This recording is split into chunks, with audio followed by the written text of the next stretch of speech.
There are some battles we remember well. There are some battles we don't. Great battles of massed fleets we tend to remember quite well, but for some reason we forget them when they don't involve certain nations.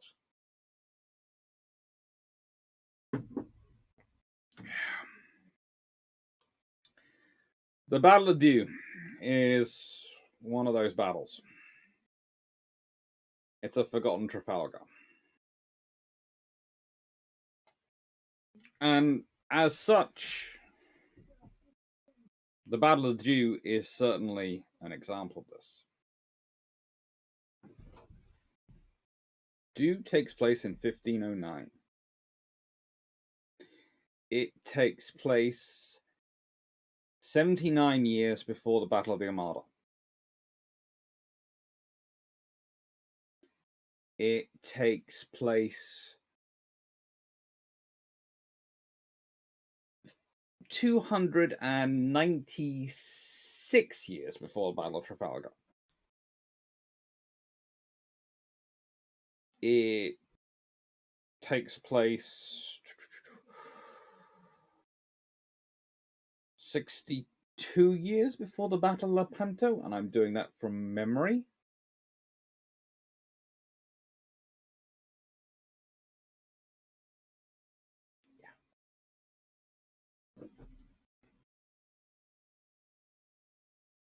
This is a big battle. It matters, but it's forgotten.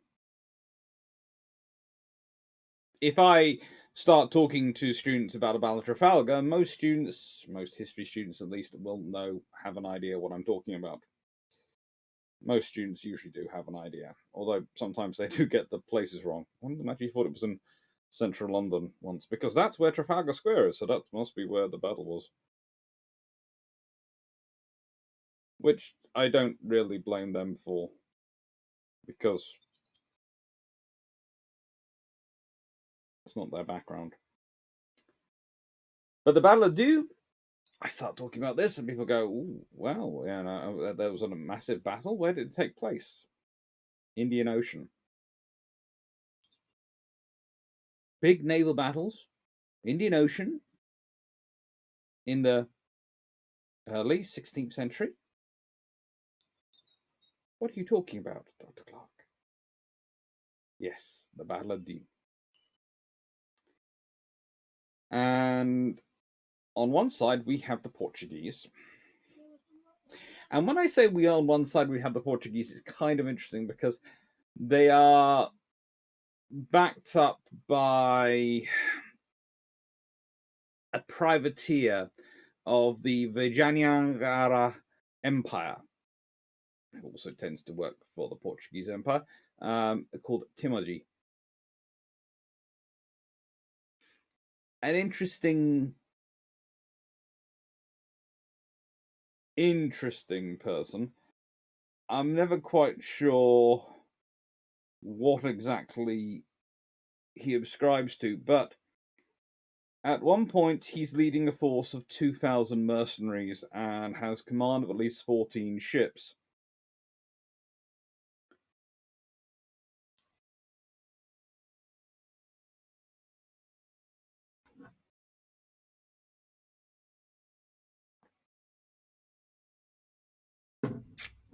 He definitely became a principal ally of them, of the Portuguese, and was certainly a very powerful member of their forces.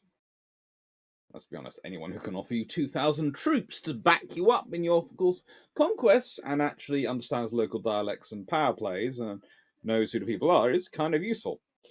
But the whole thing about this Battle of Diu is complicated. For starters, people usually go, right, Alex, what's his background? Spike troop. It's a tale as old as time. We've got this map, which is a map of Roman trade with India. Okay, we have this is the Indian route spice trade and the routings of it, and you have the top the big sort of spice route. And I will expand this out while I explain it a bit. Basically, the spice trade has been going on for a long, long time, pre the Roman Empire.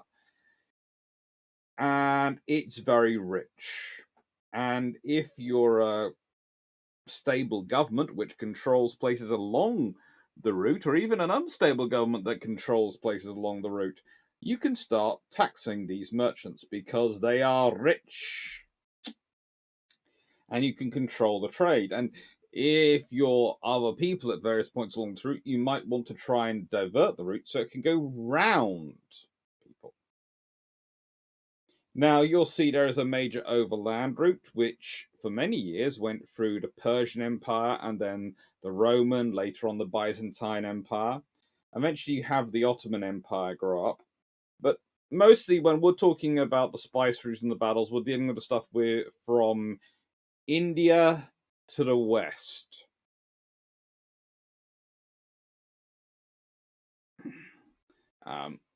The stuff to the east, that is dominated by China for much of the period, also the Javanese. But it slowly is being percolated into by the various trading factors from trading groups from Europe, because they want to buy it, and they want to buy it at a price which both reflects its value, but preferably isn't being artificially inflated by a huge amount of tax en route. Because if you're merchants and you can sell it for, if you can sell it for the same value as you would have had to pay, people would have had to pay for it on near the same value with all that tax added on, but don't have to pay that tax. You can make a far larger profit. So, as you can see, the route as it traditionally goes over land a long section of the way. But it also flows into the Indian Ocean, up the Persian Gulf, and up the Red Sea, and it goes to the Mediterranean. Now, traditionally, after the Byzantine Empire sort of starts to slip away as they're going, Venice and to an extent Genoa, trading cities do come up a lot in this one. I'm going to talk about Goa in a bit. Are critical to this.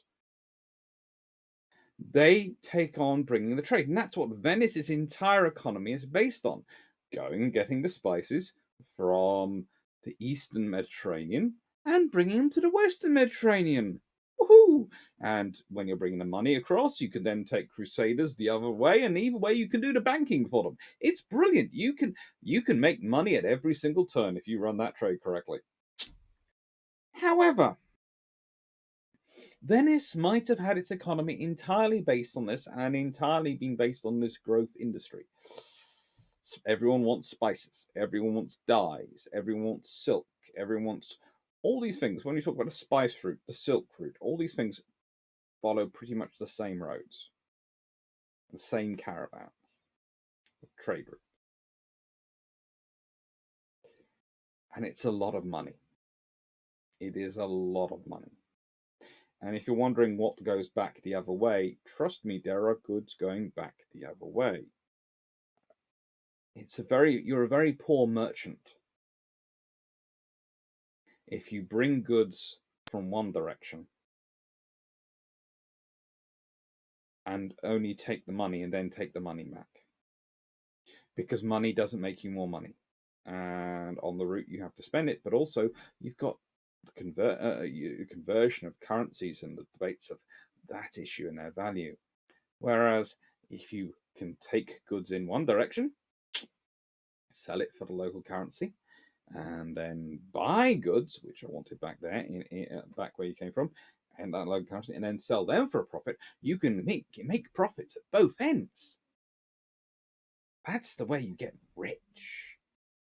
And so, yes, we often treat the spice route and these trades as bringing stuff this way, as stuff to go, as trade going from from the east to the west, but there's also trade going from the west to the east. So these routes Trade going backwards and forwards both ways. There is money flowing both ways. It's also one of those interesting things when people start saying, well, they're an explorer. Really? You're an explorer? You are, in the sense that you're finding a route, or you're rediscovering a route, or discovering a route for yourselves that you previously haven't really been sure of. But to an extent, the financiers who put the money to send people to India or Portugal, it's a surefire thing. They get the route to India. When Vasco da Gama gets to India, they know what they're going for. They know what they're heading there for. And the Portuguese, of course, build up a wonderfully large and interesting empire thanks to various stopping off spots in Africa, lots of spaces in India and Southeast Asia, and Brazil. If you're going to go for an empire, you might as well go for an eclectic mix of an empire.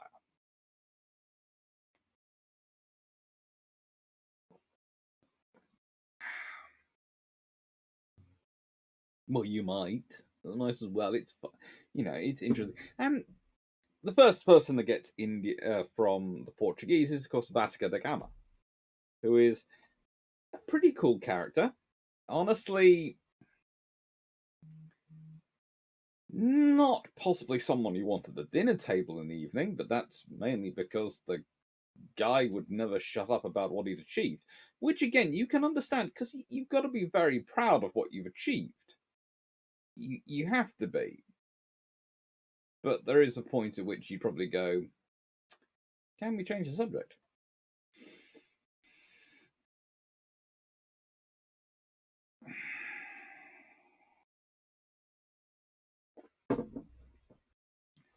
And he was able to get to India because of the quality of ships being constructed by the Portuguese at the time.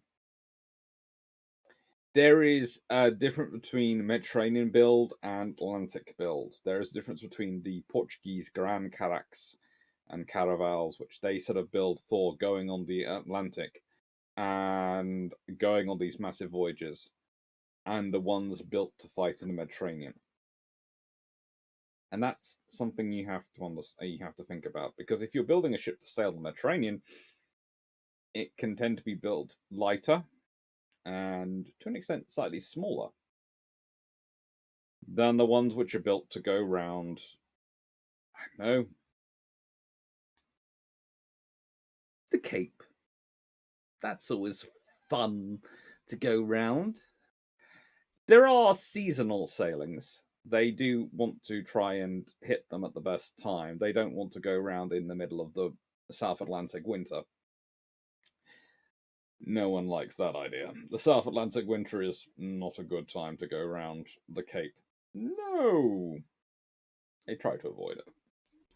But no. Vasco da Gama arrives, and the Portuguese start to set themselves up. So the point you have to realize is the Portuguese have only been in India for about a decade. I have only been showing up in India for about a decade when the Battle of Dhu takes place. So for 10 years, they have been starting to show up and starting to be present, and they have sort of ideas of viceroys, etc., and they're setting up factories and some forts to an extent in places, and they're establishing themselves a presence. First time they go, well, everyone's happy for them. It's lovely. Second time, by this point, some of those people who have first thought the Portuguese arriving would be good for business are starting to worry it might be bad for business. Because the traditional trade, instead of it being a bonus trade, which they were getting, it's starting to supplant the traditional trade. Mm-hmm.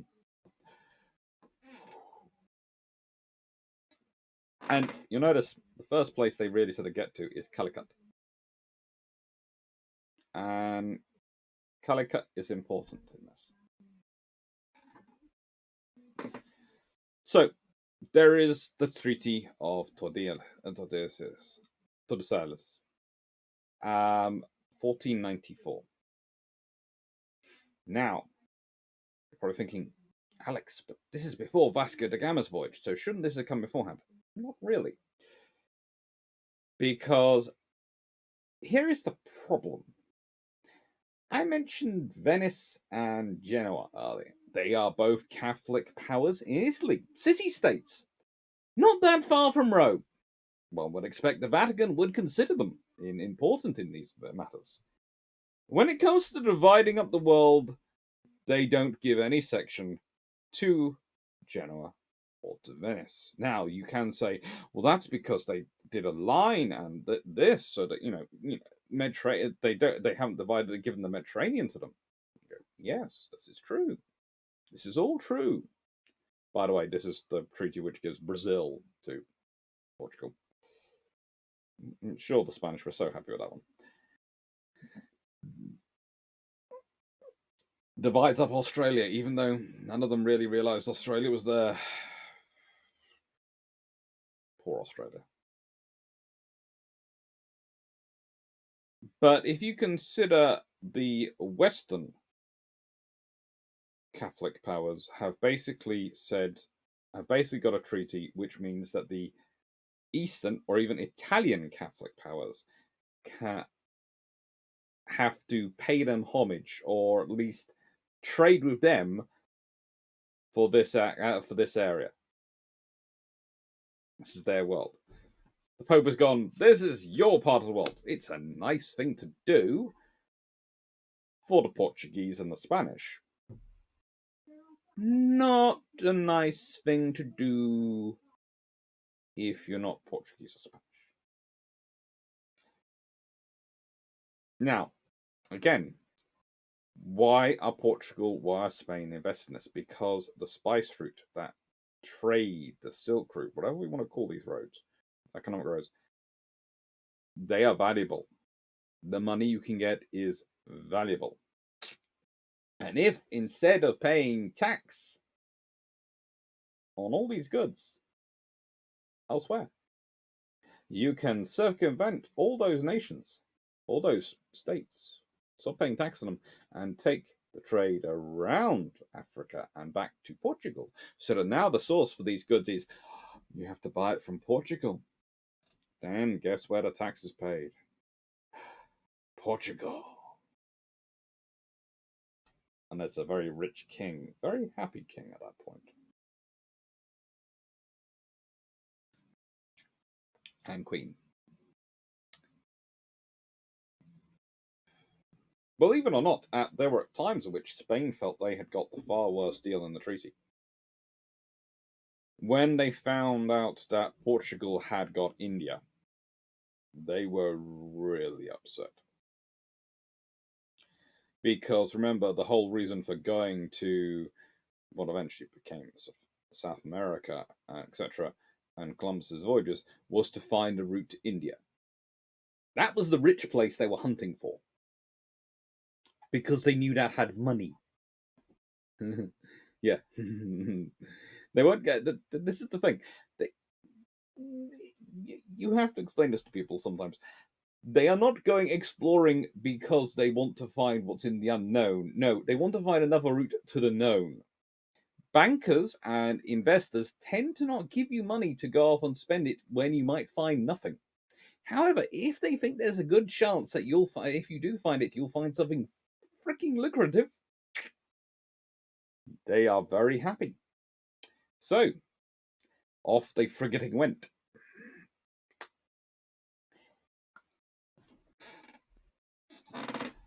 However, okay, there's a small issue that starts to develop. And this is on the second Indian army, put under command of Pedro Alvarez Cabral, who is, what can I say? How can I describe him? Not a diplomat. He is many things, but he is not a diplomat. He has. We still aren't quite sure what his flagship was called, but it was probably at least a 200-ton plus carrack, as was El Rey, which was his vice admiral's carrack.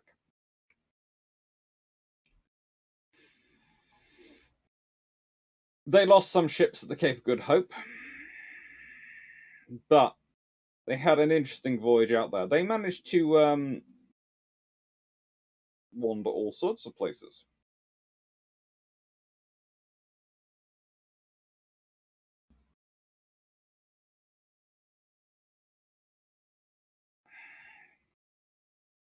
He managed to discover Brazil. That's nice. He made a. It's a sort of. No one's quite sure what his mission was, but for some reason he went very wide, far wider than Vasco da Gama had in his voyage, and went to the Treaty of Tordesillas, the line, and found Brazil, and went, "Ooh, what do you know? We found new lands which are owned by Portugal. Wonderful." And then he goes off to India. Why? Because you can make a detour and find a place which may or may not have any value, as long as the people know you're going to the place which has a lot of value. India. And so he goes to India. Now, here there is a problem. He managed to get to India with 6 ships. He reached Calicut in September, and they were greeted by native boats in full, beautifully decked out, and Cabral because of Vasco da Gama's experience, which hadn't been all that brilliant, refused to go ashore until hostages had been exchanged. He dispatched Alfonso Futurda and 4 Calicut hostages taken by Gama the previous year to negotiate the details of landing. Once the negotiation was complete, Cabral went ashore himself and met the new Zamorin of Calicut. Cabral presents him with some luxurious presents and things that are much nicer than what the Gama had bought, and some more respectful and personalised letters of address from King Manuel I of Portugal. Always good to do. This sounds like diplomacy. A commercial treaty is successfully negotiated, and Zamorin gave Cabral a security of trade certificate etched on silver plate. Under these rules, the Portuguese were permitted to establish a factory in Calicut, or Vitoria. Ares Correa went ashore with around 70 men and set it up. After the factory was set up, Cabral released ship hostages as a sign of trust, and Correa set about buying spices in Calicut's markets for ships to take home.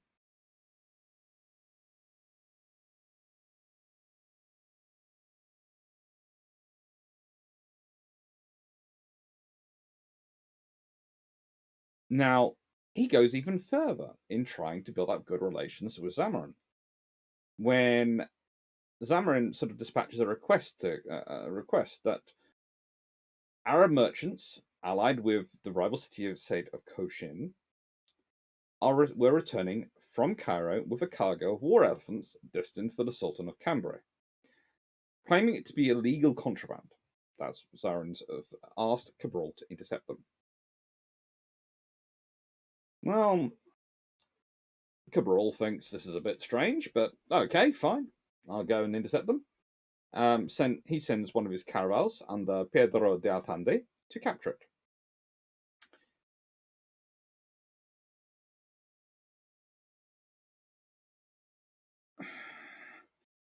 Zamorin hoped that he'd be able to witness the engagement, but and actually went to the beachfront to witness it. But the Arab ship managed to slip past Altande, and then Altande gave chase and caught up near Camor, successfully seized the vessel, and presented the captured ship with nearly intact elephant cargo to Zamorin as a gift. However, by December 1500, so that's a little bit of almost 3 months after land turning up, 2 months after they'd done their very nice thing of helping Zamarin with dealing with a war elephant issue, Aris Correa the factor was still only able to buy enough spices to load 2 of the ships. He complained to Cabral that the Guild of Arab Merchants were doing the same thing to the Portuguese as they'd done to the Chinese merchants early in the 15th century. That was, they were colluding to shut out the Portuguese agents from the spice trade. They were trying to stop it.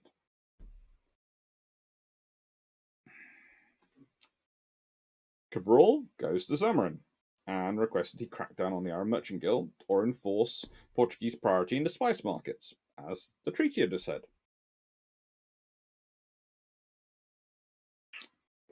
Zamarin refused. Cabral, frustrated by this, and on the advice of Ares Correa, the factor, seized an Arab merchant ship from Jeddah, which had been loaded up with spices, claiming that Zamarin had promised the Portuguese priority in the spice markets. And so the cargo was rightfully theirs. If you're wondering if this sounds a bit piratey, yes, it is. It's a bit piratey. Let's be honest, it's gunboat diplomacy. Okay.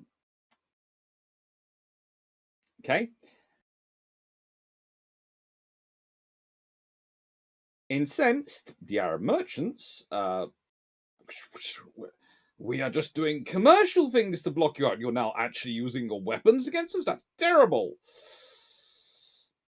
Around the quay, managed to very quickly raise a riot in Calicut, and the mobs are directed to attack the Portuguese factory. The Portuguese ships anchored out in the harbour were unable to approach the docks and could only watch the unfolding massacre. After 3 hours of fighting, 53, or possibly as many as 70, Portuguese were slaughtered by the mobs, including the factor, as said, Ares Correa, the secretary, Camina, and between 3 and 5 are the Franciscan friars they brought with them. Around 20 Portuguese in the city managed to escape the riot by jumping in harbour and swimming out to the ships. And 1 Portuguese, a man called Gonçalo Peixoto, was sheltered from the mob by a local merchant and survived massacre. The wares in the factory were impounded by the Calicut authorities, and so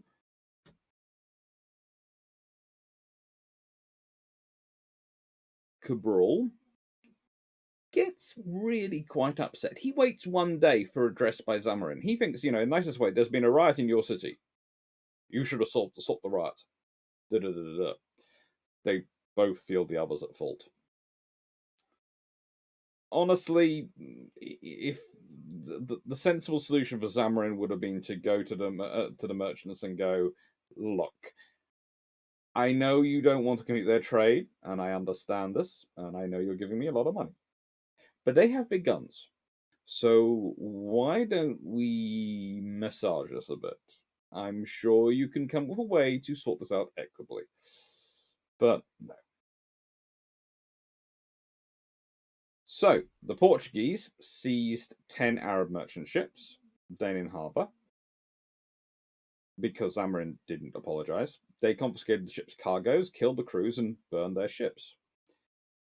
Then, accusing Zamarin of sanctioning the riot, Cabral ordered a full day's shore bombardment of Calicut, which, considering it was an unfortified city, probably caused quite a bit of damage.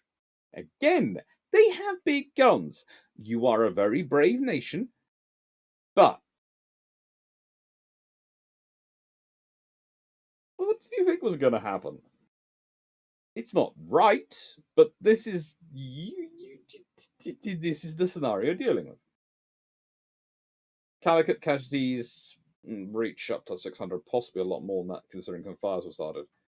And they also then proceeded to bomb the nearby Zamarin-owned port of Pandaran, using a sort of specific how do I put this? They had sort of clay grenades, which they would get on that. Anyway, this is the beginning of the war between Portugal and Zamarin of Clarke, which went on for at least another decade.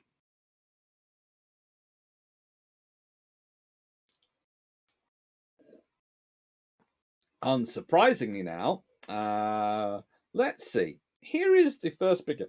What did Zamarin realize? Zamarin.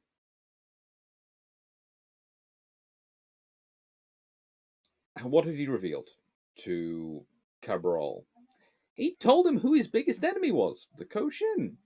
And that's who Cabral had got the war elephants from. So, imagine what Cabral does now. He leaves the smouldering Calicut and he sails south along the coast towards the Cochin Kingdom.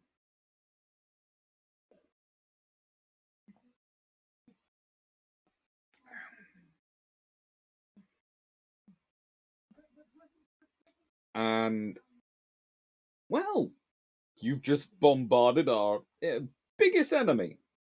We are now very happy with you. The local leaders of Cochin love Cabral, and they set up a factory, and everyone's happy. Apart from, the trouble is, Calicut was a far bigger harbour and a far bigger place than Cochin. And of course, none of them are as big as Gar, which they eventually will get to.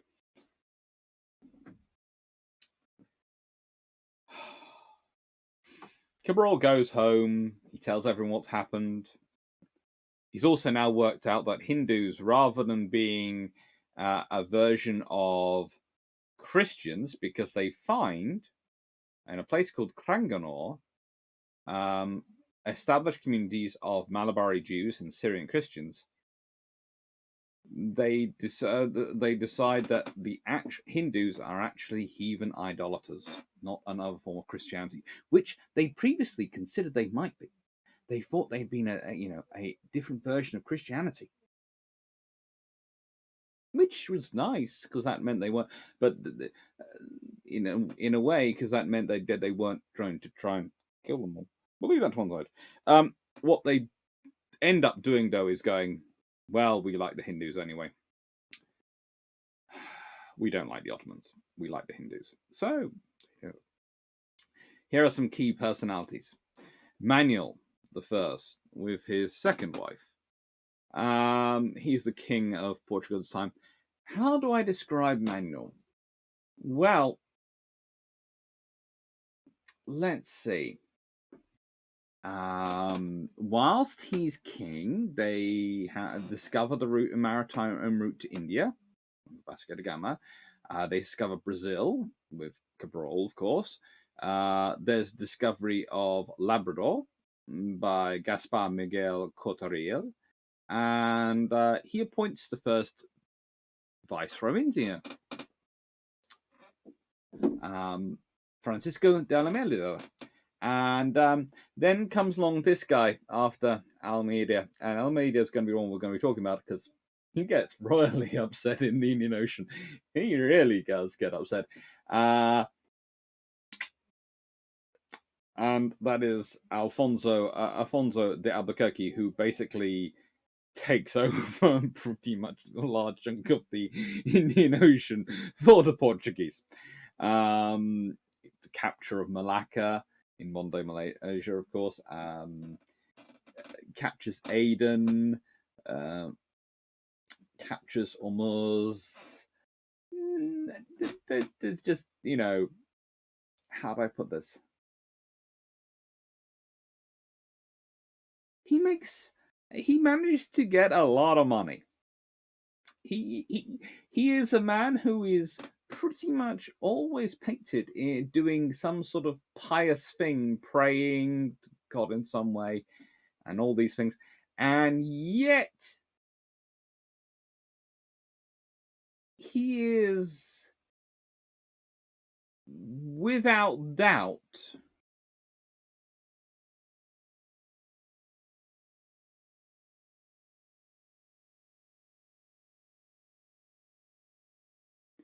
deserving of his name, the Fortunate.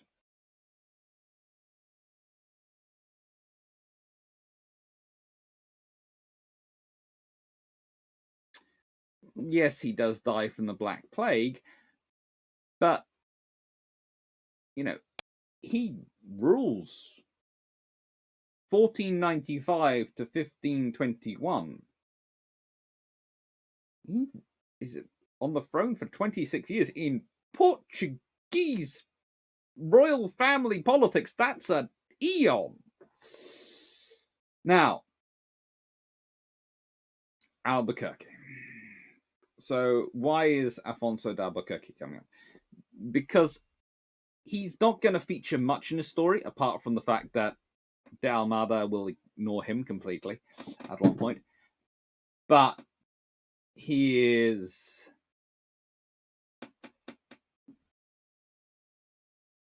possibly one of the most interesting people in history for what he achieves.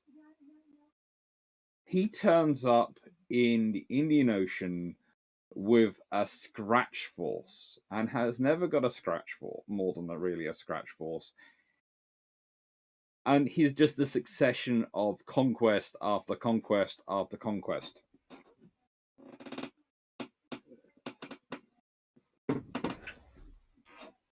How do I put this? There is a character in Terry Pratchett's books who only ever gets referenced, never actually gets his own book, called Tacitus. Tacitus? Is it Tacitus? Give me a second. Yeah, Tacitus. Tactius. Tactius. Tacticus. Sorry. Sure, it's the Roman of the general. It's Tacitus, and this is Tacticus. So I can confuse together. So Tacticus, and Vimes decides that he's the reason that Morpok finds him problematic is because they're never quite sure how big an empire they have when he's around, because they get these notes written usually in other people's blood, which basically says, you now rule this country. Please send back pay for troops. Oh, great. Alfonso Albuquerque is like that. He is basically, hello, I'm here, okay? Where do we now rule? Oh, well, you said you were having a small problem. Yeah?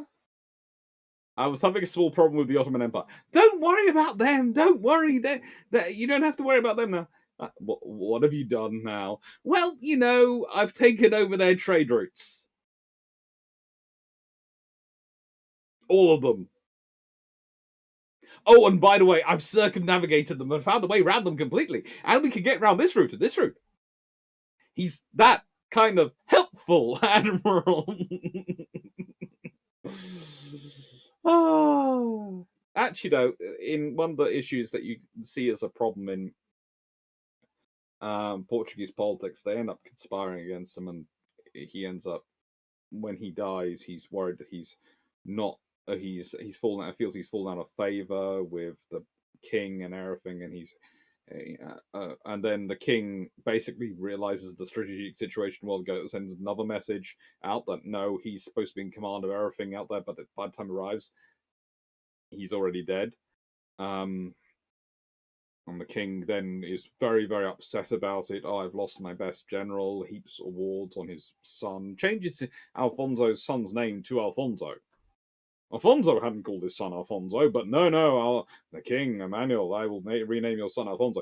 All this to try and, make up for the fact that when the reason Alfonso possibly dies is he's so upset at losing favour with his king, who he'd regarded as a very good friend, and who he'd been doing nothing but good things for, serving and taking over half a subcontinent.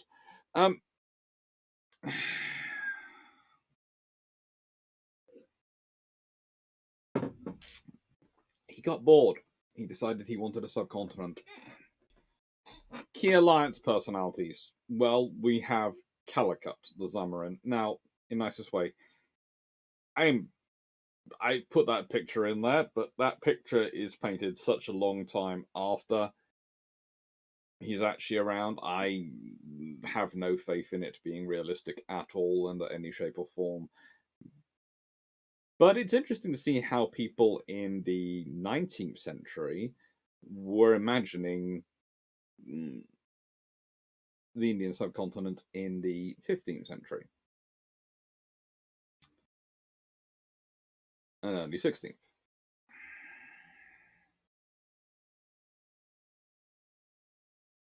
You might have guessed from the fact that the other person on the side is the Mamluk Sultan of Egypt that potentially one of the other allies is Egypt, and you would be correct.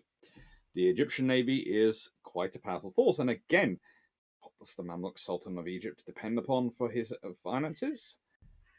Well, let's consider it. Go back to this. You'll see. Oh, a trade route going up through Egypt. From the Red Sea to the Mediterranean. It's important. So that explains why he wants to send a fleet to it. And actually, one interesting thing you can put to this is the Portuguese turning up in the ocean, and especially the work more of Albuquerque than the gentleman we're going to be discussing more in this one, the command. Basically strips Egypt of a lot of its income.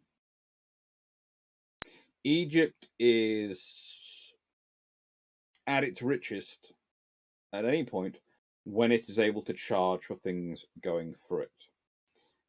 It might have been and might continue to have a very heavy grain harvest. That's fine.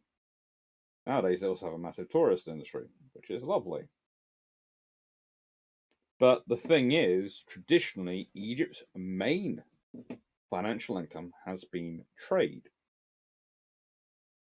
Being a being a center of trade having to go through it, having to move around it, and the trade and the economy that comes from it, which is good as long as it can come through it. And the trouble is, in order to try and reduce the tax burden on their people, the Mamelukes, well, the Sultans of Egypt, Mamluk Sultans of Egypt, had tended to try and put up the taxes on the merchants going through. This is fine as long as the merchants don't have anywhere else to go. Once they have options of places to go, though, there is a problem because they start to weigh up the cost, paying tax or going the different route. And then you add on the issues of and then you have add on the issues of what those merchant traders are. Because if you've got Portuguese ships going all the way to India, they are not going to go back. No, they're not going to come back to Egypt to pass their trade through and then send it to Venice. They're not. Another alliance personality I could have put up there is the Doge of Venice. No, they don't send troops. They don't. But they do help them with galleases, design of galleases and Mediterranean-style carracks and all sorts of things in order to give them the ships necessary to try and kick the Portuguese out of the Indian Ocean. Why? Because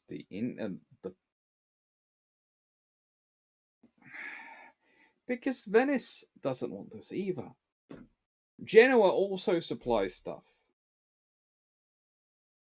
a lot more discreetly than Venice does. Venice tries to be discreet. But pretty much you have the Italian Catholic powers supporting the Mamelukes and the Zamorin versus the Iberian Catholic power, which is, for want of a better word, allied with its own interesting Indian state combination of Hindus and Hindus and Muslims. It's the whole thing is you have to get away from religious dimension in this battle and in the discussion of this. So many times when I've gone through the sources, and especially some of the more modern writing about it, it focuses on it as being a battle between this, part of curbing Islamic expansionism or all these things. It's not. It's a straight up battle. It's a straight up battle for commerce. Okay, it's a battle for money. It's a battle for revenge. It's a battle for a lot of things. But religion is a long way down the list, especially when you look at how the sides and which the ones are lining up.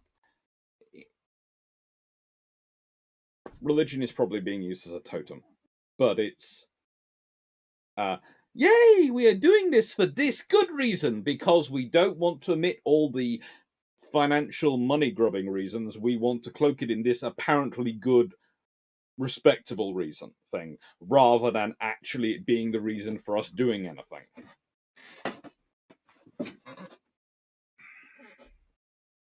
So here are the two big commanders. And unfortunately, I don't have pictures of the two deputy commanders, but I'll talk about the deputy commanders in a second as well. So we have Francisco de Almeida.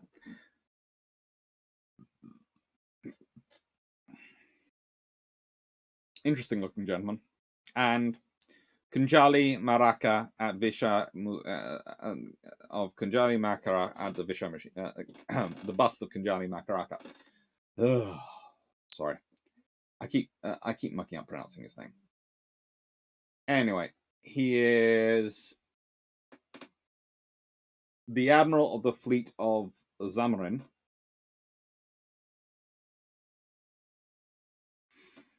And is one of the in charge of his fleet. There are other officers involved. There is Malik Ayaz, who is in charge of Diu, where the battle is fought, and pretty much is their senior admiral. He is an interesting personality and is technically second in command of the fleet.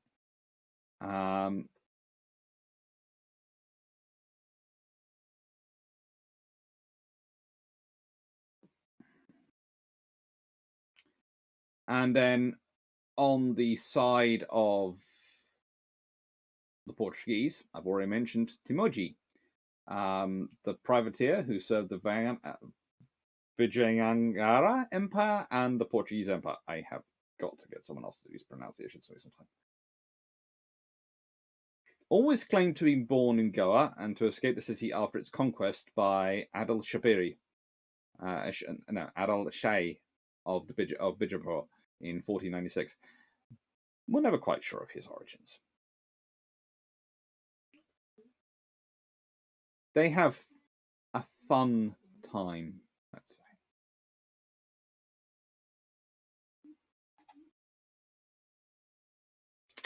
And Amir Hussein al-Kurdi, who is the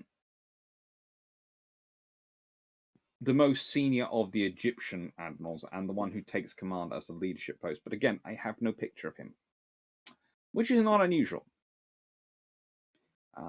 For especially the Mamluk world, but also for large parts of the Islamic world,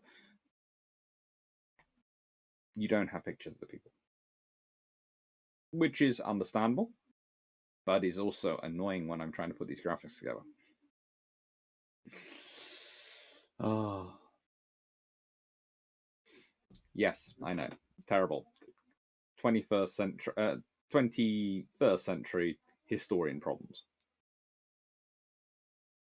By 22nd century, hopefully we'll be able to go back in time machines and take photos.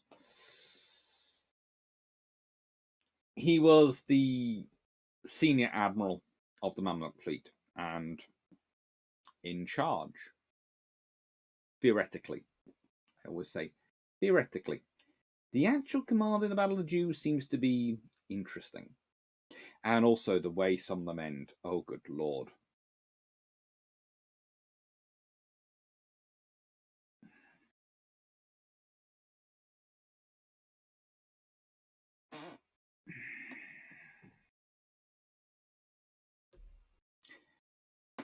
This is the context overall. This is what I'm trying to get at.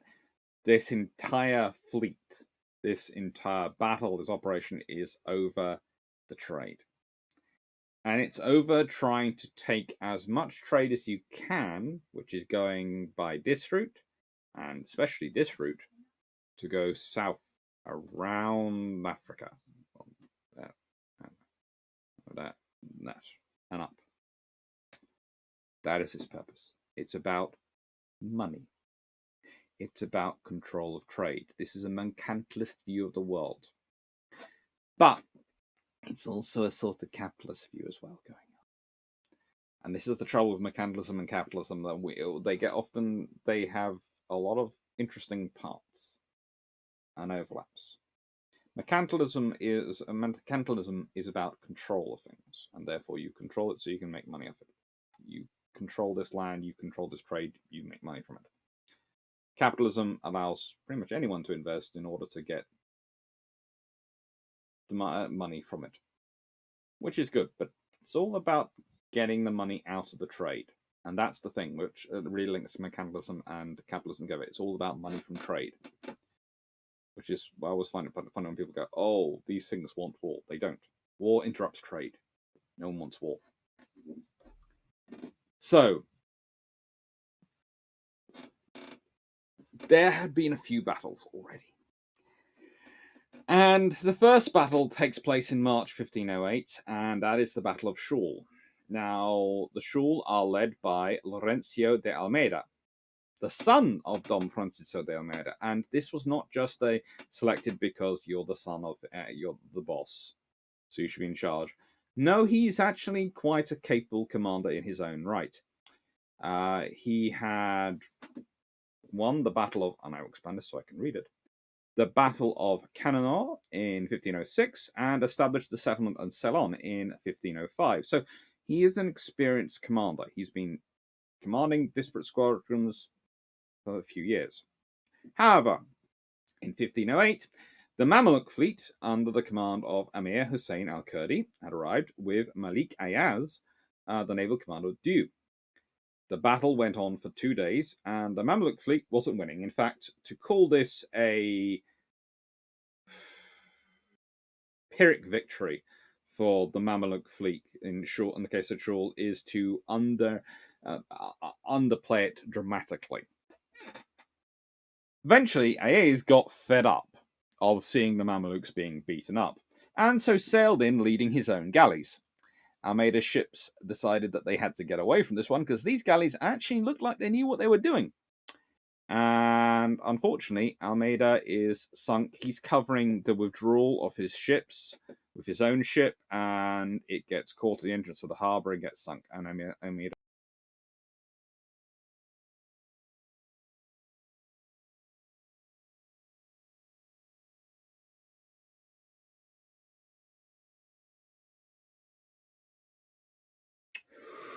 So, let's see. He won a battle. He sunk a ship. Lost his own fleet. Part of that thing, he just killed the son of the opponent commander, who is going to go into a frothy, potentially bone-gnawing rage over this particular thing.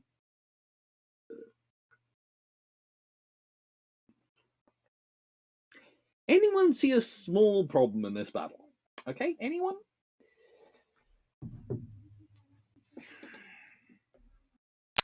So, let's consider what happens at the Battle of Diu. Let's consider the fleets that happen, because for some reason, the Viceroy goes into a bit of a rage over this one. I can't think why.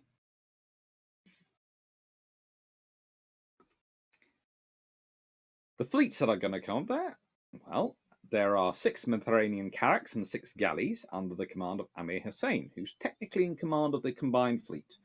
Technically. Then there are 4 carracks that belong to Diu under technically the command of Malik Ayaz, who, and of course, remember this is going to be fought in Diu, which is Malik Ayaz's harbour. Now, I should point out, there have been prisoners taken at Shul.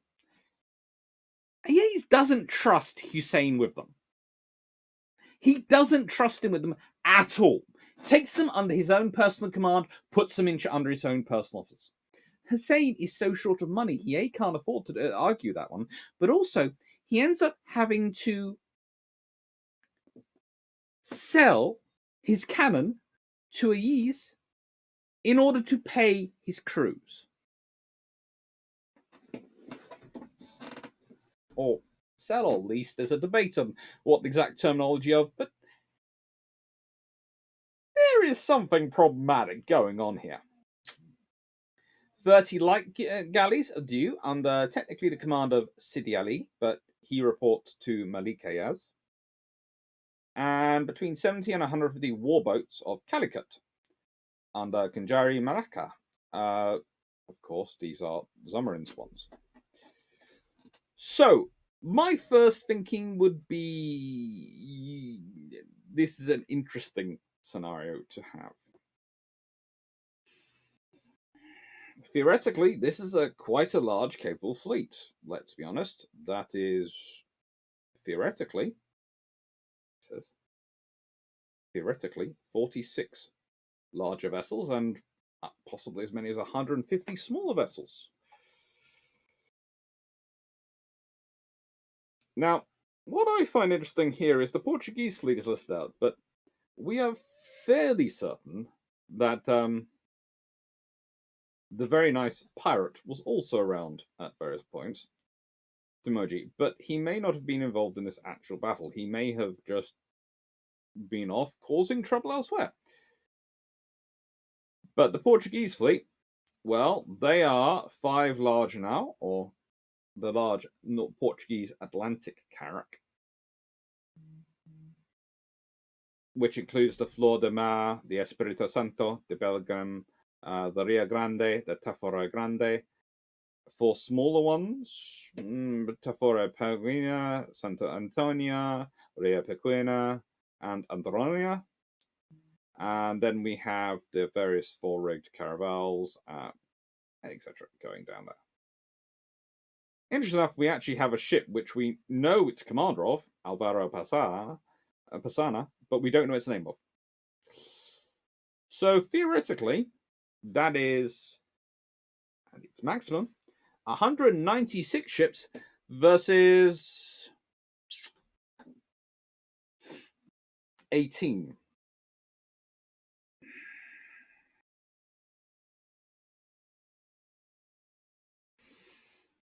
Okay. Look at those odds. The money, the betting people, especially if we're looking at, things like the Battle of Tashima and right up to that, would all be on this side. This is the winner, though. The ships. Well, we have carracks. The Portuguese ones, as you can see, are particularly large. We also have some galleys, which are sort of like the ones that you'd see at the Battle of Lepanto. They're not as different from them as we might imagine sometimes.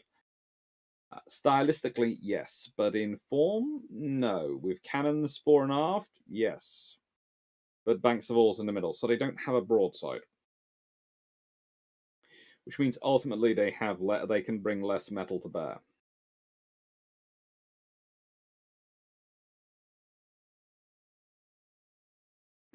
Now, interesting enough, this particular Portuguese carrack, the one I've got pictured there, is a vessel which is based on the flagship. It's based on the designs. It's been put together with reference to the Flora de la Mar. And it's rather a gorgeous looking ship. It's at the Maritime Museum of Malacca. So if you manage to get to Malacca, go see it. it looks rather cool to me. It looks like something I would like to go and look around. I find it cute though that that's sitting in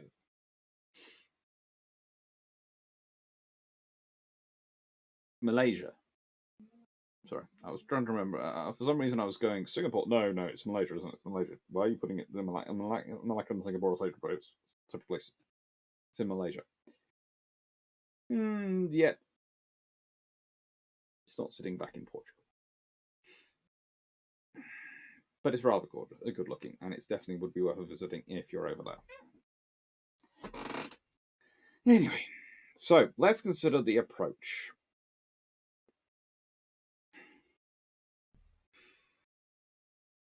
From starting off from Cochin, that lovely place which has become their allies ever since. Don't worry, you might have stopped some more elephants, but you blew up Calicut, so we'll take you. The Portuguese passed Calicut. They were hoping to intercept the Zamorin's fleet at sea, but it had already left the Diu. They knew they were forming up on Diu. They knew that's the centre of operations for the area, for the Mameluk's fleets. So that's where they expected them to be. The Armada then anchored at Batacala to quell a dispute between its king and their Hindu private ally, Timoji.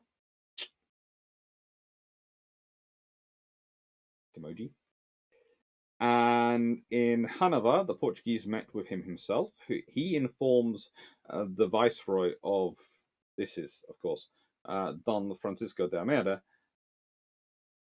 the viceroy of the enemy movements. Whilst there, the Portuguese galleys also destroyed a fleet of raiders belonging to the Zamorin. At Antigua, the Don Francisco got his fleet to fetch fresh water and met with an envoy of Malik Ayaz.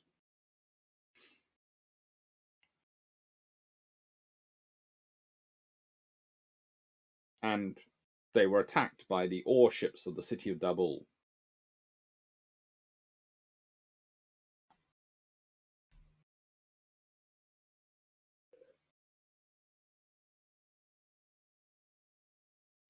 Which led to a fight with Dabul on the way.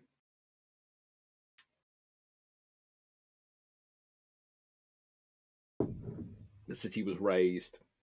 Then the surrounding riverside settlements were devastated, and almost all their inhabitants killed, along with cattle and even stray dogs in retaliation.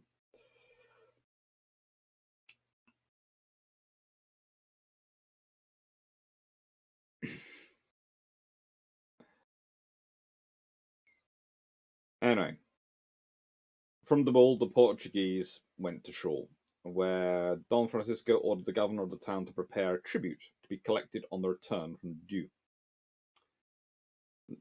Which, the governor might have thought, well, maybe I don't have to do this because you guys might not come back. But there again, I probably do have to prepare to do this. Moving towards Mahim, close to modern Bombay, the Portuguese found the town deserted. At Bombay, Don Francisco received another letter from Malik Ayaz, who had written to the viceroy and included a letter from the Portuguese prisoners. The viceroy answered Malik Ayaz with a respectful but rather menacing letter, let's be honest. And that I saw that written in a couple of books, and I saw that written in Wikipedia, and I went, to what extent is this true? Well, here is one of the quotes, which has been translated accurately. I, the Viceroy, say to you, honoured Melikas, Captain of Diu, that I go with my knights to this city of yours, to take the people who were welcomed there, who in Shawl fought my people, and kill the man who was called my son. And I come with hope in God of heaven to take revenge on them, and on those who assist them. And if I don't find them, I will take your city, to pay for everything, and you, but help you have done at Shawl. This I tell you, so that you are well aware that I go as I am now on this island of Bombay, as he will tell you, the one who carries this letter.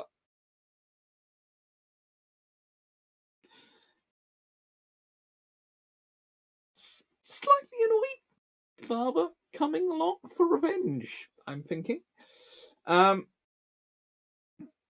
Hussein had, whilst they're approaching, Hussein had managed to careen his ships, and managed to get a reinforcement of about 300 men. However, Hussein was pretty much aware that not in good relations at this point. In fact, Hussein was aware of the duplicity of Ayaz, in his view. Basically, Ayaz didn't trust Hussein to defend his city, so he was looking after his city first and foremost. Hussein intended to send the prisoners back to Cairo stuffed as proof of his victory. Ayaz didn't want that happening. He was keeping them alive, well fed, and looked after. His view was that it's better to have some prisoners for when the vengeful father comes here to give him back, to hopefully get clemency, than to have done that. Because, for example, for the the gentlemen's in the people in Egypt are a nice long way away and safe. I'm not.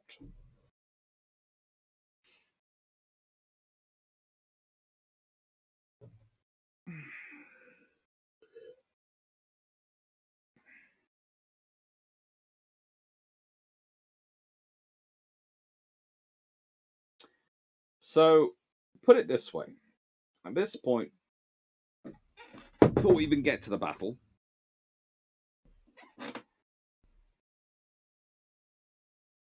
Hussein can't go home because if he goes home in disgrace, the Sultan will take his head.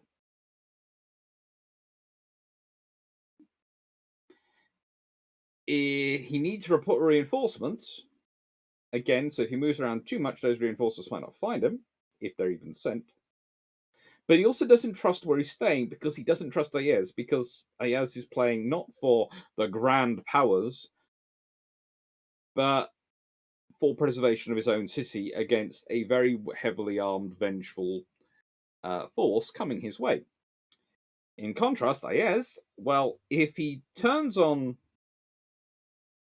Amir Hussein, then he could end up fighting a battle inside his city and get himself killed.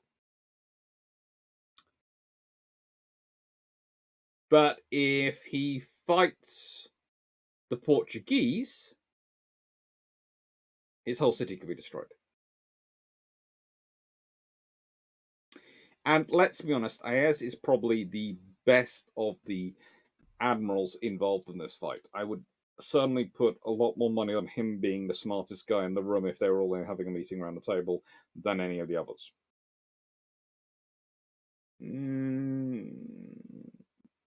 Possibly Timoji if he was in the room.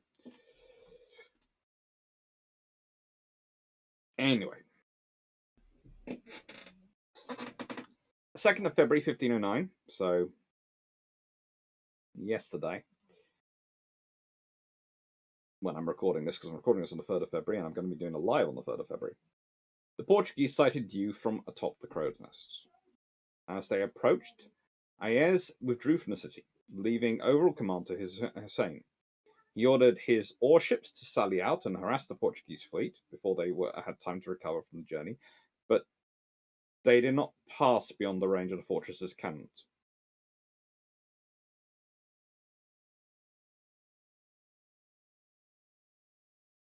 Ayaz withdrew from the city. He didn't withdraw his troops, but did, sort of.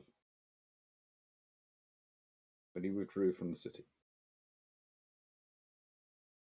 Leaves Hussein in charge. Make sure the prisoners are withdrawn to a safe place.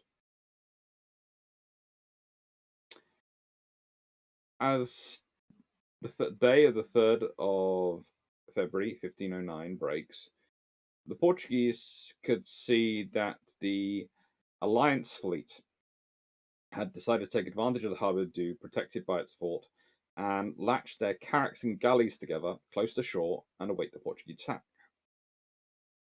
They relinquished the initiative. And as we've talked about with battles before, this is not a good idea. the Battle of Slees in 1340 had showed the issues with that. When you anchor and depend on a fort to protect you, or the national harbour to protect you, that's great. But if it can't, and if you've given up the offensive and get the ability to maneuver, you're in trouble. And that's exactly what they had here. This was not the time. This was not like when the Carthaginians and the Romans had fought, and occasionally they try anchor their fleets, and they have equivalents of armored infantry aboard, and they maybe have siege weapons, etc., and things. They don't have that. They have given up the ability to maneuver.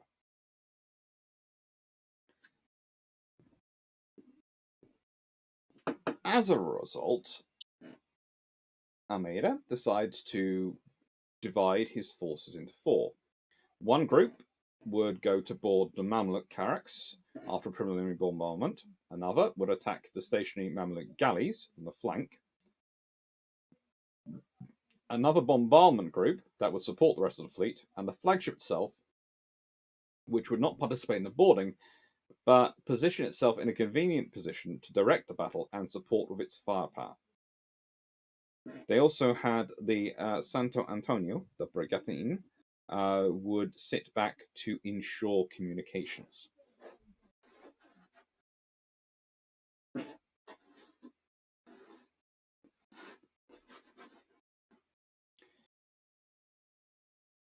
Furthermore, to incentivize his fleet, Almeida had the lovely little brigantine,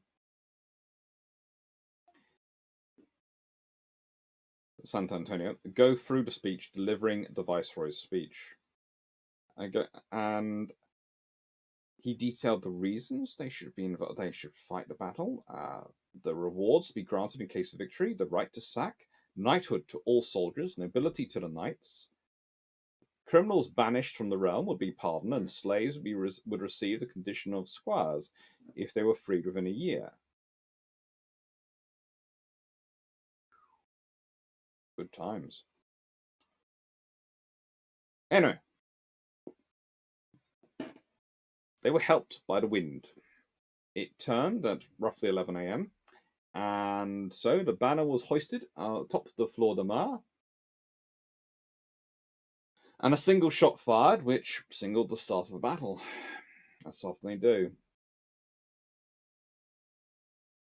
The Portuguese began their approach, with the galley São Miguel at the head of the formation, probing the channel as it went. A general bombardment between the two forces preceded the grapple, and with the calm waters of the harbour of Doux, the Portuguese employed an innovative gunnery tactic. They fired directly at the water, and this made the cannonballs, of course, bounce like skipping stones straight into the hulls. To give an example, the Santo Espirito managed to broadside hit one of the enemy ships at its waterline, and that sunk it instantly. They were not prepared for the level of firepower they were going to receive. Nowhere at all. As the carracks made contact, Hussein's flagship was being grappled by the Santo Espirito. Now, the Santo Espirito is, of course, the second in command, the Vice Admiral's ship, and it's under Captain Nuno Vaz Pereira. So, it's a well-organized ship. It's basically the equivalent of Collingwood at the Battle of Trafalgar, and his ship. It's not the one. No one really wants to fight the second in command ship. No, they're usually quite well worked up.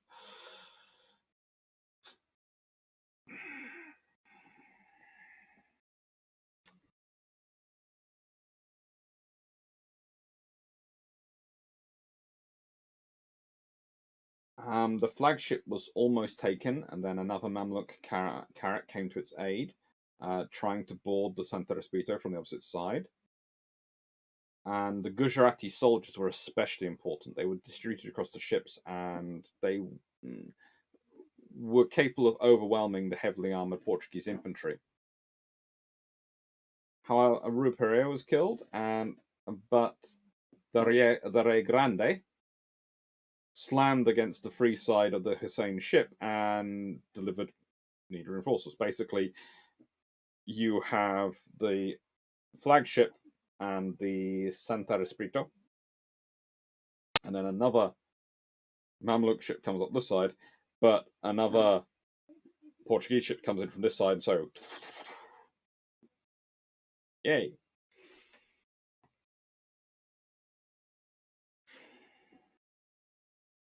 And this is another reason I call this an alliance, because in the crow's nest of the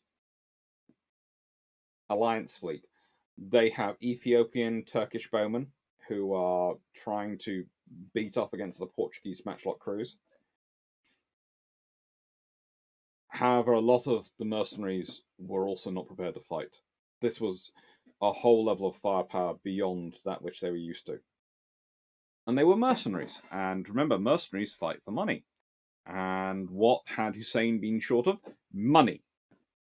What was he short of? Cannon. Because he'd had to sell his cannon to heirs. All these things. It's a case of you're in trouble.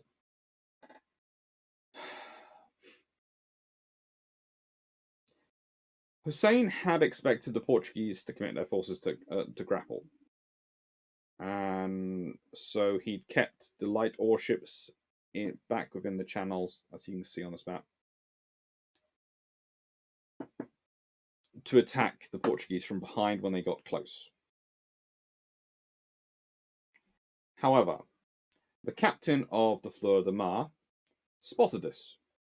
That's, of course, the Admiral's flagship, and manoeuvred the Fleur de Mar to block the channel entrance and prevent the warships from sailing out. The warships just couldn't get past, and frankly, they were all massed together so tightly that the Portuguese gunners were able to disable many of them, which blocked the other ones behind them. So, yes, we have 150 warships, but if you have a few dozen of those damaged, they're blocking the channel and the others can't get past them, and there's just firepower coming at them, and they can't get maneuver. They're in the channel, they can't maneuver.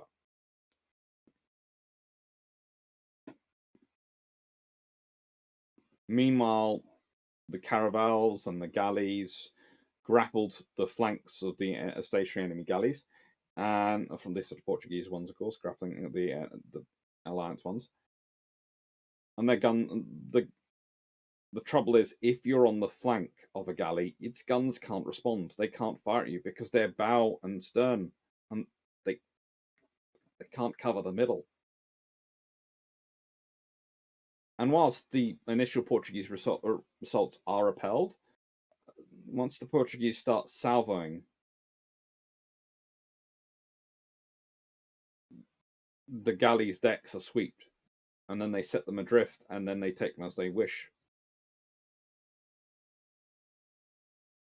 It takes time, but eventually the carracks of the Alliance start to fall. Hussein's flagship is overpowered. The shallow caravels position themselves between the ships and the coast and cut down any of the Alliance crews who tried to swim ashore.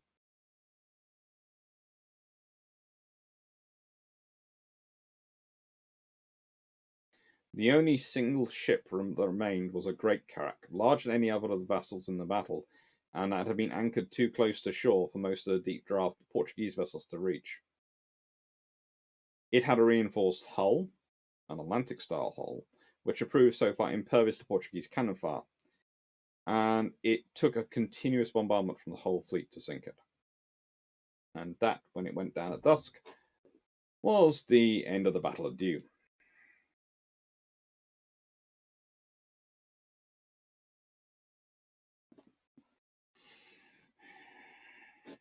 It's painful, right? It's a long battle. It's a full day's long battle.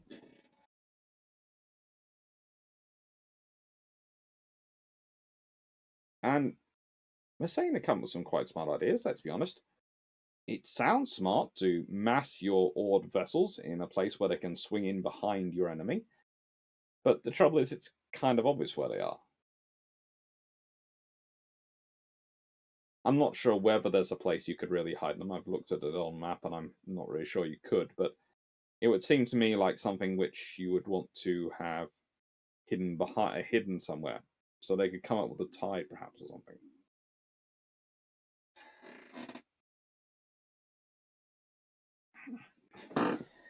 The aftermath. Well, the aftermath is not good for anyone, really.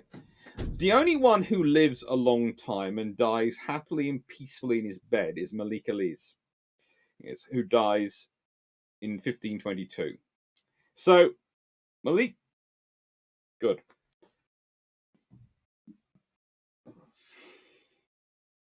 Hussein ends up getting killed. Well, he survives the battle, but ends up getting killed in the Red Sea, where he's murdered by his Turkish second in command, the Selman Reis of the Ottoman Navy, when the Ottomans decide to turn on the Sultanate of Egypt and basically take it over. He just won a battle. He was quite successful. He felt he was recovering his reputation, and he's killed he's basically murdered by a second in command. They're having a discussion.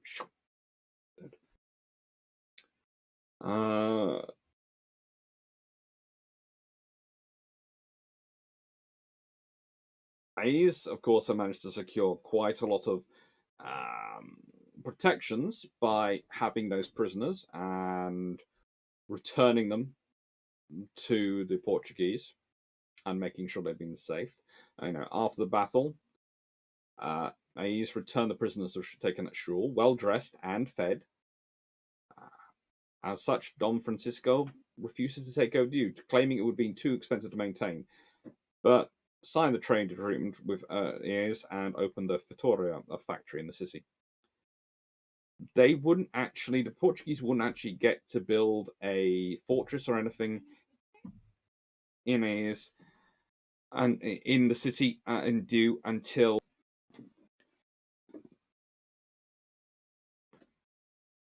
as for Almeida, well, he has to hand over his post to the Alfonso de Albuquerque. Finally, he hasn't so far. He was supposed to earlier, but he didn't. Almeida reported to the King of Manuel, "As long as you may be powerful at sea, you will hold India as yours. And if you do not possess this power, little will avail you of a fortress on the shore." As the reason as not wanting the fortress of Do. Although the fortress of Do was eventually built in 1535. That's what this is. 13 years after Ayaz had died, Ayaz managed to keep them out of from building a fortress for as long as he was around. Unfortunately, Almeida doesn't make it home. He leaves for Portugal in November 1509 and is killed in December with skirmish with the Kokoi tribe near the Cape of Good Hope, along with 70 of his sailors, which is more casualties than were actually taken in the Battle of Diu. He was buried on the beach there. The casualties and losses for this battle are 32 dead and 300 wounded for the Portuguese. For the Mamelukes, only 22 survived. All their ships were sunk and captured. The Gujarati Carracks, 4 of them were captured. And at least 1,300 Gujarati troops dead. It has an impact.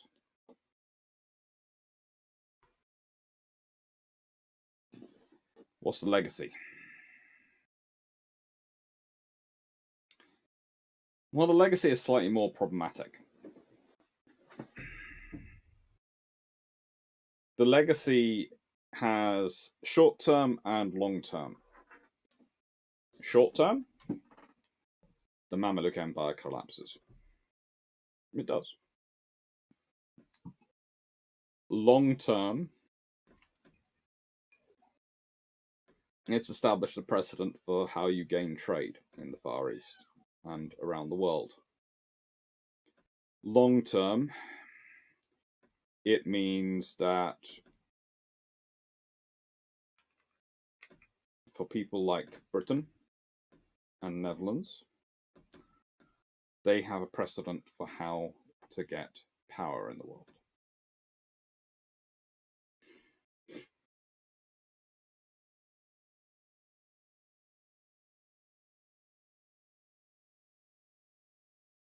Because ultimately, this has shown that power comes from the muzzle of a cannon. And the ships that are bigger, the bigger ships that with the most cannon will grant you victory.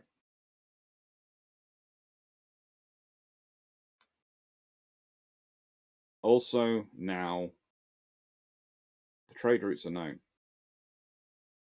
Yes, for a while, Portugal does have a dominance on it. But again, once these things are established, once the route's known, other people are going to invest in looking for them and going for them. When Francis Drake does a round the world voyage, this is the sort of information that comes home.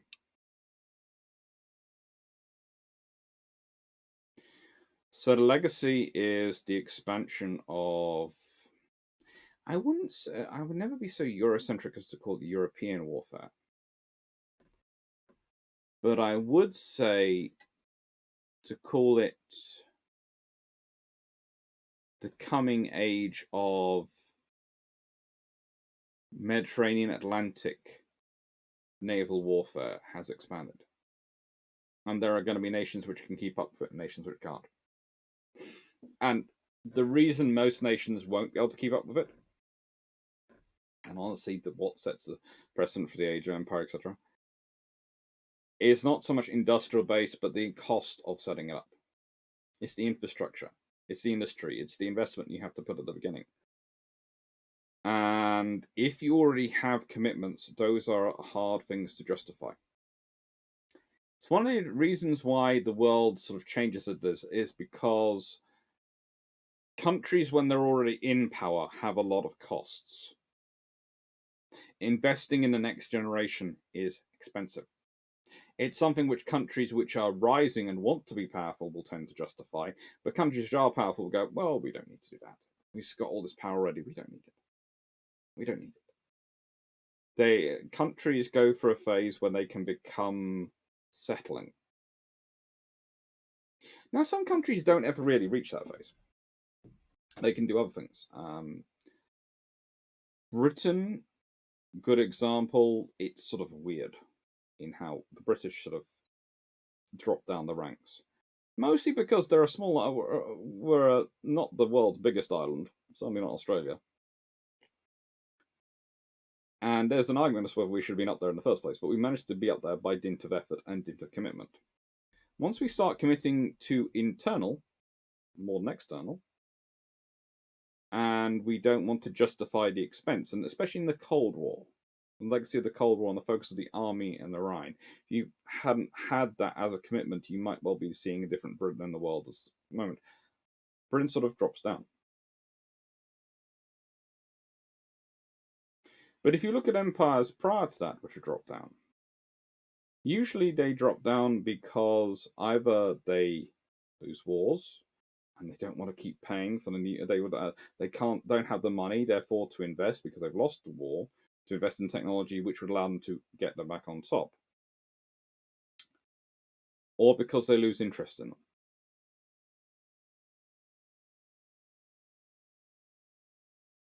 If you want to remain at the top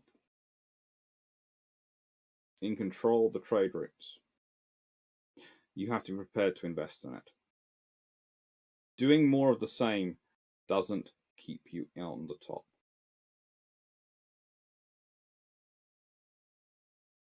You probably have to still keep doing more of the same, but you also have to do new stuff as well. You have to make sure your bases are covered.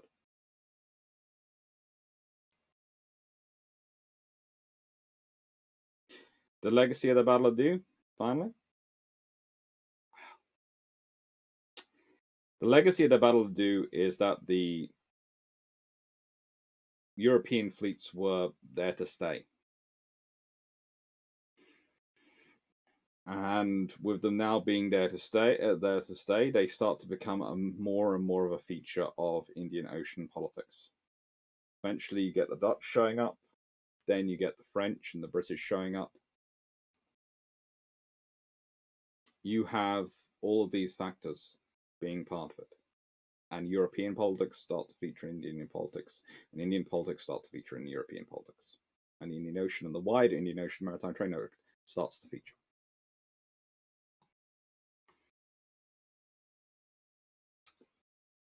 It's an interesting world. So, this year is the year of the cruiser, and I try and link all these long patrols, even if they're to do with the lives, back to the cruisers. Well, let's be honest, what's exploration but cruising? And a lot of this naval diplomacy, it's not done by ships which you would classify as warships. They are merchant hulls with a frigate's load of guns equivalent. They're not packed out with as many guns as they can carry because they need to carry the spices and the other expensive stuff back to Portugal to make the money.